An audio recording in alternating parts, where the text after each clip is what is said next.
Why is the purpose of some great Zimbabwe structures still unknown? Imagine walking through a city made of massive stones, built hundreds of years ago, with no written instructions or stories to tell what it was for.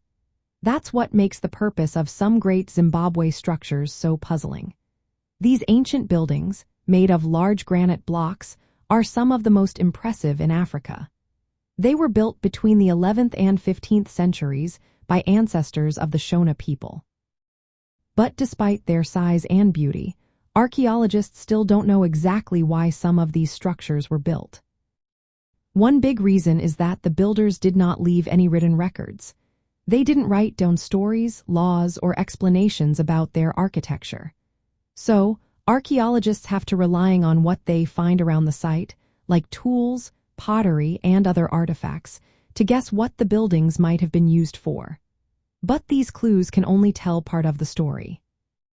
The site has three main areas: the hill ruin, the great enclosure, and the valley ruins. Each has different features. The great enclosure is a huge stone wall with a tall conical tower and small turrets. Some think it was a royal residence, a place for leaders to stay.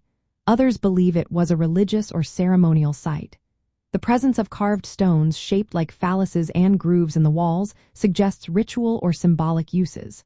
But no one can say for sure. The structures also changed over time. The site was occupied for many centuries, and social or political needs may have shifted.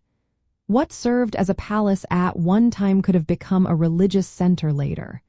This makes it even harder to pin down a single purpose for each building. Another challenge is that large parts of the site have not been excavated or studied thoroughly. Without more digging and research, archaeologists can only make educated guesses.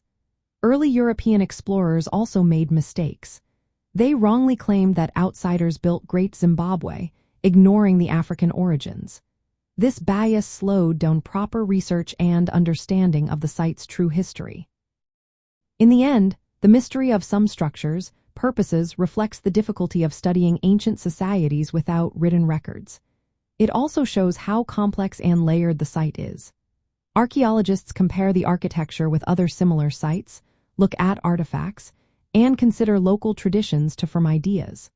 But until more discoveries are made, some questions about Great Zimbabwe will remain unanswered. This ongoing puzzle keeps the site fascinating and reminds us how much there still is to learn about our past.